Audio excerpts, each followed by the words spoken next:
Pemirsa, situasi terakhir kawasan Glodok relatif aman, namun aparat keamanan masih berjaga-jaga di sekitar lokasi.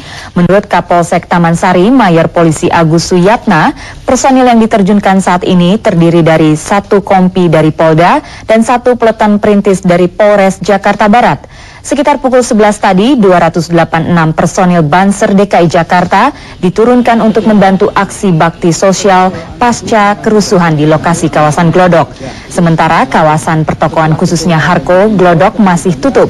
Beberapa pemilik toko di sekitar lokasi mengungkapkan kekhawatiran mereka pasca kerusuhan kemarin. Pemilik toko menyesalkan musibah yang menimpa mereka dan berharap kejadian seperti ini tidak terulang lagi. Sementara lalu lintas di sepanjang Jalan Gajah Mada cukup padat dan masyarakat masih berdatangan untuk melihat-lihat walau sekali-sekali dihalau petugas.